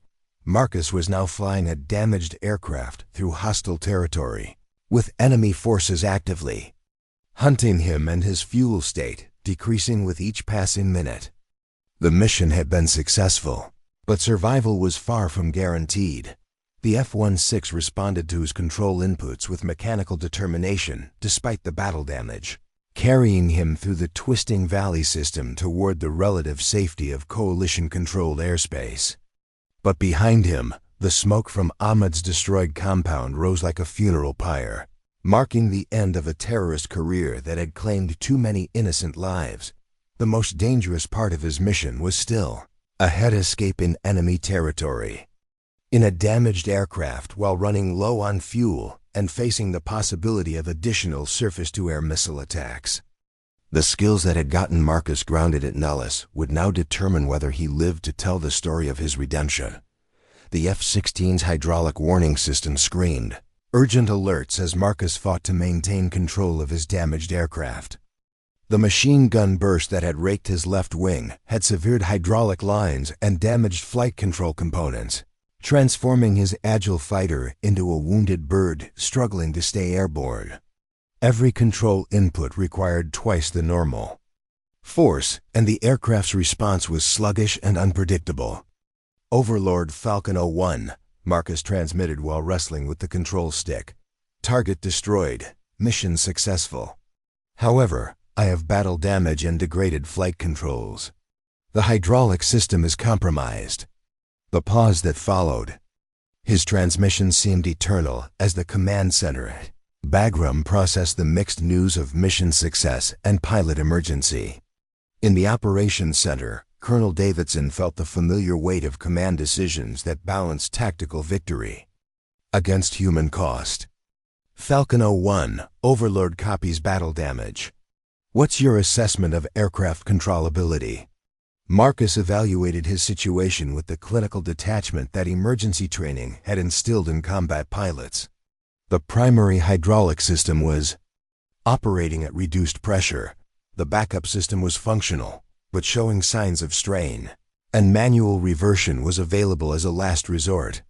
The aircraft was flyable, but each minute of flight brought increased risk of complete system failure. Overlord, aircraft are controllable but marginal. I can maintain level flight, but maneuvering capability is severely limited. I estimate I have maybe 30 minutes before complete hydraulic failure. 30 minutes. In normal circumstances, that would be more than enough time to return to Bagram Airfield and execute a standard approach and landing. But Marcus wasn't in normal circumstances. He was flying through hostile territory, where enemy forces were actively hunting him, and his damaged aircraft left him vulnerable to threats that would be manageable in a fully functional F-16. The tactical situation was complicated by geography. The shortest route back to coalition-controlled airspace would take Marcus over known enemy strongholds where surface-to-air missiles and anti-aircraft artillery posed constant threats. The longer route through friendlier territory would require additional flight time that his damaged hydraulic systems might not provide. Major Morrison's voice crackled through the radio from his observation position overlooking the destroyed compound. Falcon 01, Bushmaster 6, we're tracking multiple enemy vehicles converging on your last known position. They're actively searching for you with portable SAM systems. The intelligence was both useful and terrifying. Enemy forces were mobilizing to hunt down the American pilot who had just killed their commander. and they had surface-to-air missiles that could reach him even at his current altitude. Marcus needed to choose between speed and stealth, fly fast and straight toward safety while exposed to enemy fire, or take a circuitous route that might allow his hydraulic systems to fail completely. Marcus made his decision with the same instinctive judgment that had defined his flying career. He would take the direct route home, using speed and evasive maneuvering to avoid enemy missiles, while racing against time to reach friendly airspace before his aircraft became unflyable. Overlord, Falcon 01 is proceeding direct to base via the shortest available route. Request emergency approach clearance and crash recovery teams on standby. Colonel Davidson's response came immediately. Falcon 01 emergency services are being positioned. Medical and fire rescue teams will be standing by for your arrival. The confirmation that emergency crews were being mobilized provided some comfort. But Marcus knew that surviving to reach Bagram was far from guaranteed.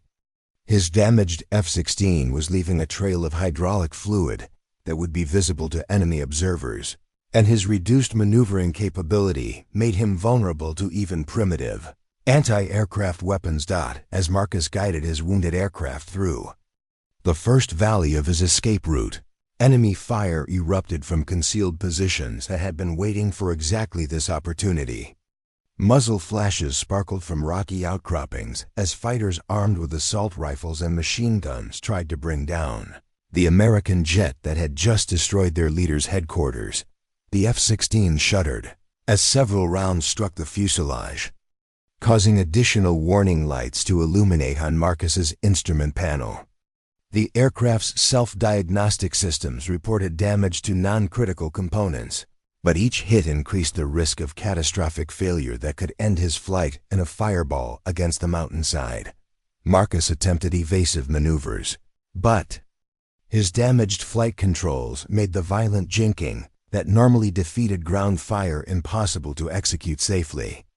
Instead, he relied on speed and terrain masking, using the natural contours of the valleys to break line of sight with enemy gunners while maintaining his course toward safety. The minutes stretched like hours as Marcus nursed his dying aircraft through hostile territory.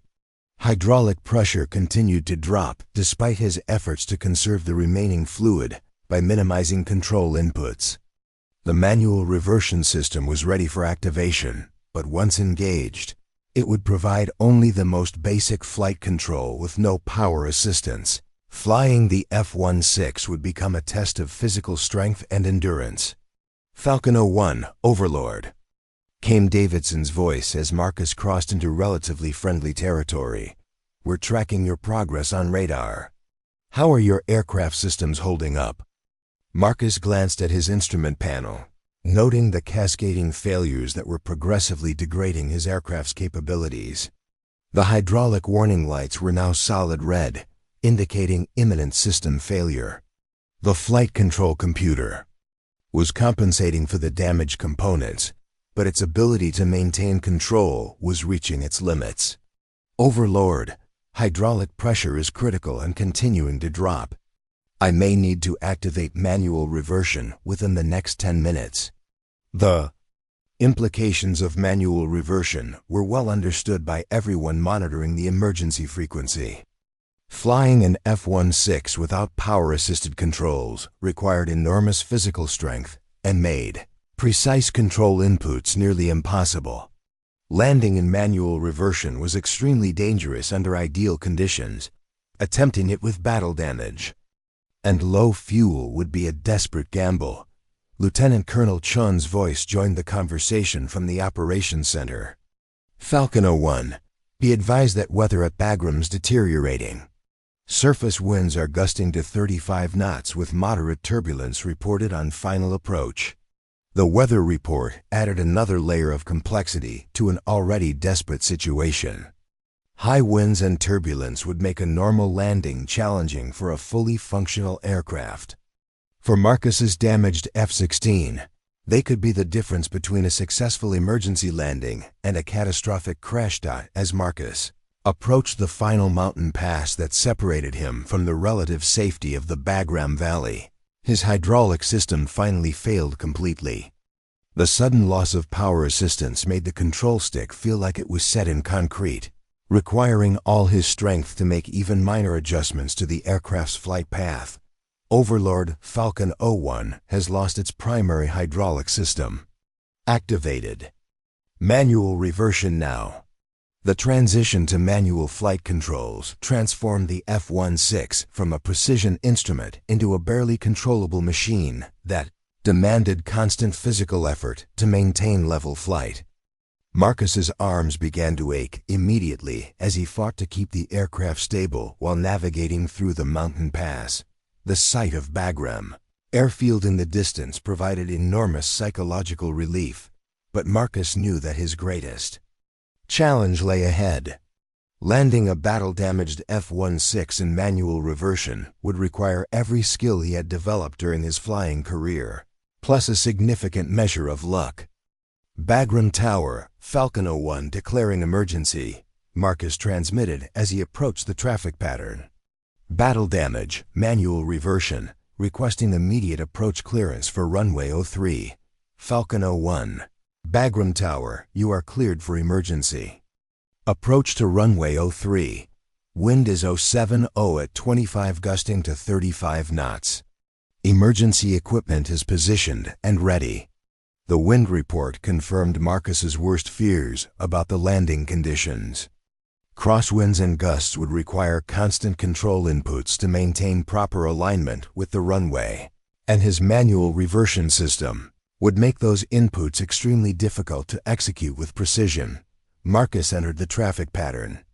At Bagram, with his aircraft barely under control, the F-16 wanted to roll to the left due to the battle damage, requiring constant right stick pressure to maintain wings level flight. His fuel state was approaching critical levels. He would have one opportunity to land successfully, with no fuel remaining for a second attempt. On the ground, emergency crews watched the approach with professional concern. Fire trucks and ambulances were positioned along the runway, their crews ready to respond immediately if the landing went wrong. In the tower, air traffic controllers cleared all other aircraft from the airspace, giving Marcus priority for what might be his final flight. The final approach began at 3 miles from the runway, with Marcus fighting constant battles against wind gusts and his aircraft's tendency to roll left. Each gust required immediate correction, and the manual flight controls made those corrections feel like arm wrestling matches with an invisible opponent. 2 miles from touchdown, a particularly violent wind gust nearly rolled the F-16 inverted before Marcus could apply corrective control inputs. The aircraft stabilized, but his arms were already trembling with fatigue from the constant physical struggle to maintain control. 1 mile from the runway, Marcus configured his aircraft for landing, lowering the landing gear and extending flaps, while hoping that the battle damage hadn't affected these critical systems. The landing gear deployed normally, but the flaps extended asymmetrically, creating additional control challenges as he approached the runway threshold. The touchdown zone approached with terrifying speed as Marcus struggled to maintain proper alignment with the runway centerline. A crosswind gust pushed the aircraft to the right just as he was about to touch down, requiring a violent correction that nearly caused him to lose control completely.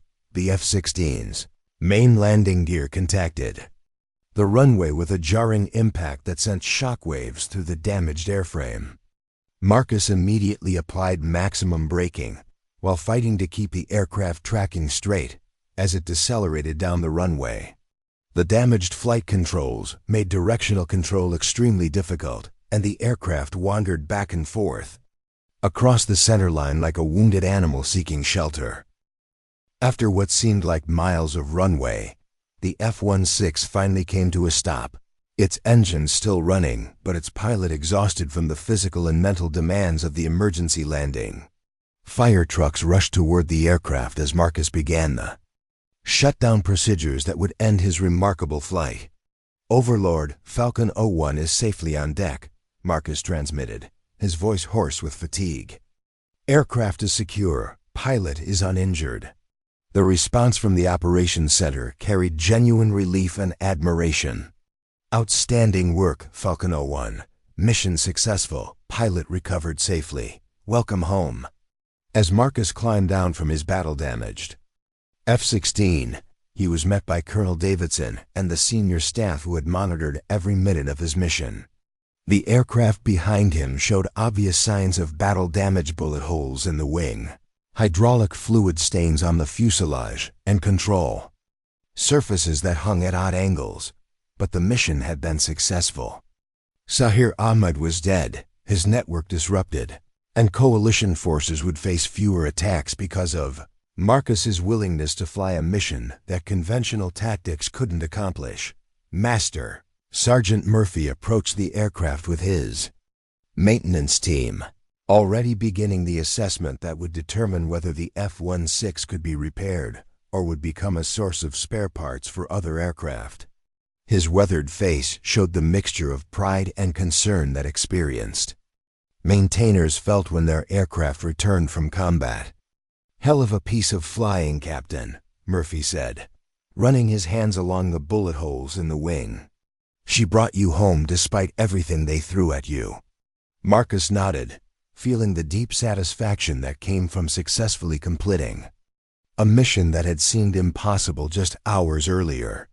The months of administrative exile, the doubts about his judgment, the questions about his fitness for military service, all of it had been answered in the crucible of actual combat.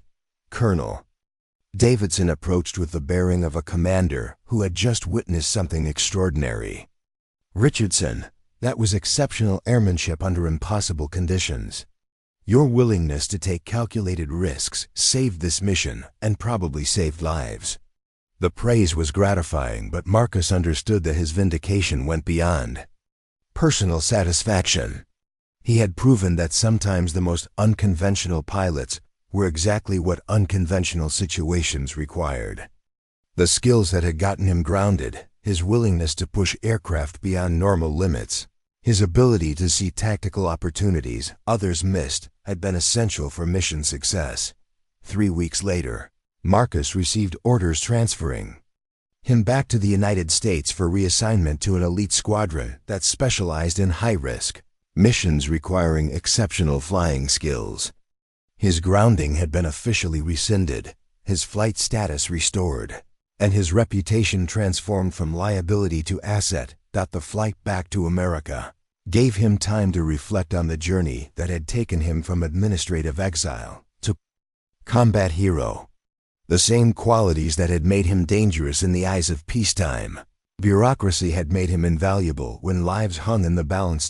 As his transport aircraft crossed over the Atlantic Ocean, Marcus understood that his career had reached a turning point.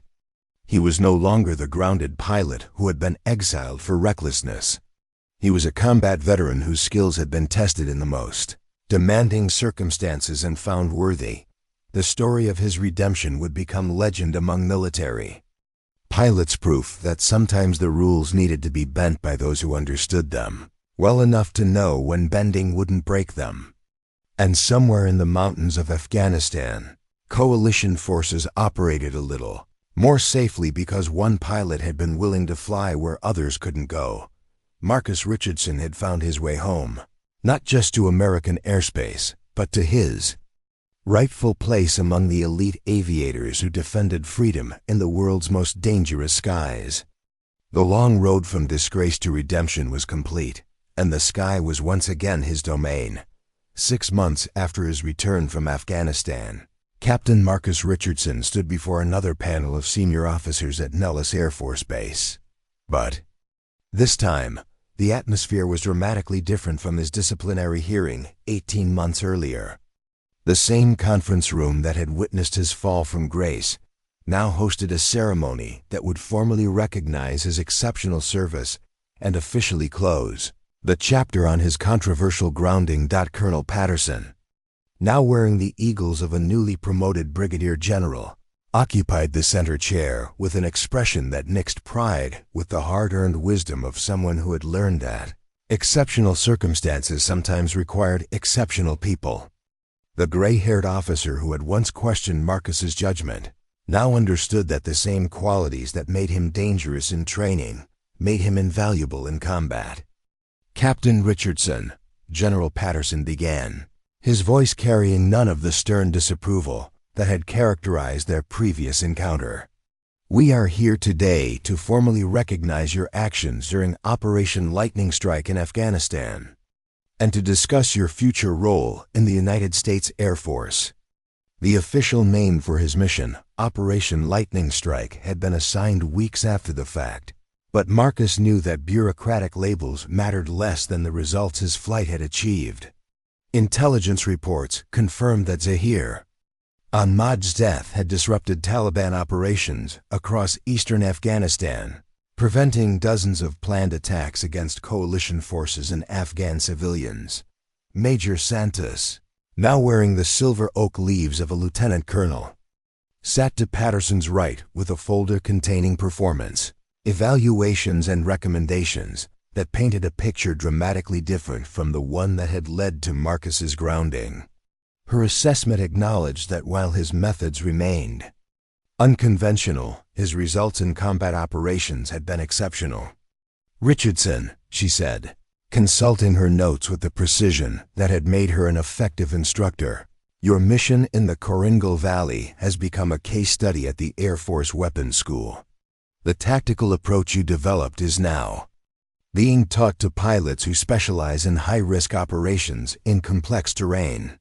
The irony wasn't lost on Marcus that the same canyon flying techniques that had gotten him grounded were now being incorporated into official Air Force training curricula.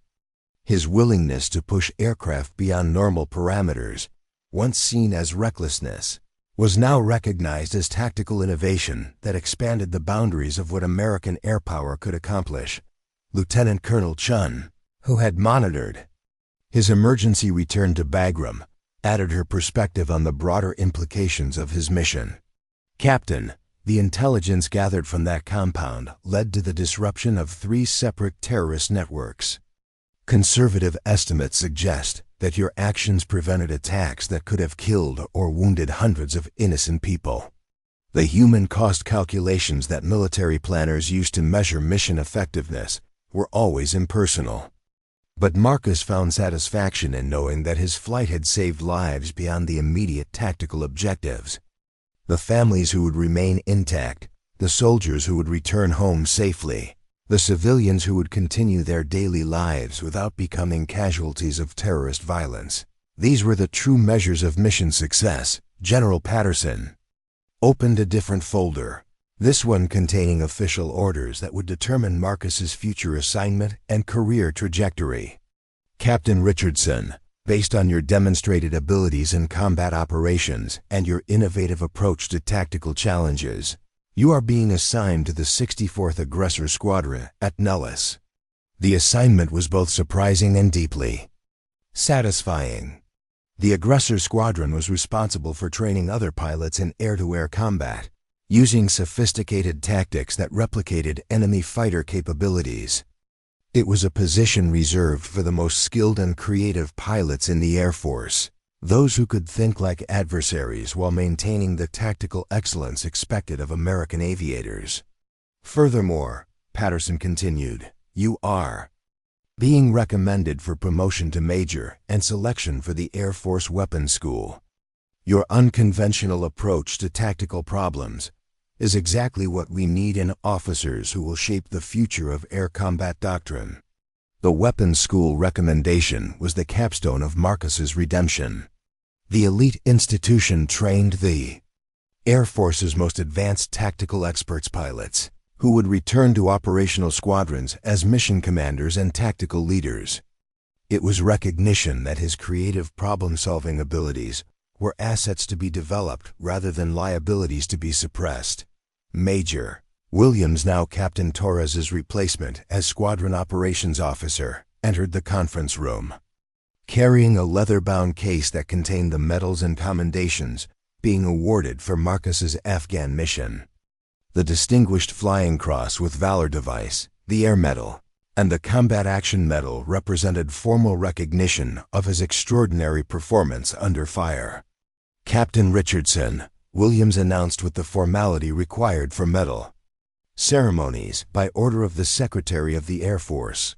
"You are awarded the Distinguished Flying Cross for extraordinary achievement while participating in aerial flight during combat operations against enemy forces in Afghanistan." As the medals were pinned to his uniform, Marcus reflected on the journey that had brought him from administrative exile to formal recognition as one of the Air Force's elite combat pilots. The path had been neither straight nor predictable, but it had ultimately led to a place where his unique abilities could serve their intended purpose. The ceremony concluded with a reception, where Marcus was approached by younger pilots who had heard stories of his Afghan mission and wanted to understand the mindset that made such flying possible. Their questions reminded him of his own curiosity as a young pilot, eager to learn from those who had pushed the boundaries of what aircraft and human skill could accomplish together. Captain Sarah Viper Martinez, a recent graduate of pilot training, asked with genuine curiosity, "Sir, how do you know when it's worth taking those kinds of risks? How do you calculate whether the potential results justify the danger?" Marcus considered the question carefully, understanding that his answer might influence how the next generation of pilots approach the balance between safety and mission accomplishment. "The key is understanding the difference between recklessness and calculated risk," he replied. "Recklessness ignores consequences. Calculated risk weighs them carefully and acts only when the potential benefits clearly outweigh the dangers." Another young pilot, Lieutenant Kevin Hawk Johnson, pressed for more specific guidance. "But sir, how do you develop that judgment? How do you know when you're being appropriately aggressive versus being dangerously reckless?" The question touched on the fundamental challenge that had defined Marcus's career, the fine line between exceptional performance and unacceptable risk. "It comes from understanding your aircraft, your capabilities, and your mission so completely that you can see possibilities others miss," he explained. "But it also requires humility to know that being right most of the time isn't the same as being right all the time." 3 years later, Major Marcus Richardson stood in the same briefing room where his Afghan mission had been planned, but now he wore the patch of the weapons school and carried the responsibility of training the next generation of combat pilots. His students included captains and majors who would lead air operations in conflicts that hadn't yet begun, armed with tactical knowledge that incorporated lessons learned from his unconventional approach to aerial warfare. The teaching assignment had given Marcus perspective on his own journey from grounded pilot to combat hero. He understood now that his career had been shaped by the tension between institutional conformity and tactical innovation, a creative friction that ultimately made the Air Force stronger by forcing it to adapt and evolve. His students often asked about the Afghan mission, seeking insights that might help them navigate their own careers in an organization that valued both safety and aggressiveness, conformity and innovation. Marcus shared his experiences honestly, emphasizing that exceptional performance sometimes required accepting exceptional risks, but that such decisions should never be made lightly. The legacy of Operation Lightning Strike extended far beyond Marcus's personal redemption.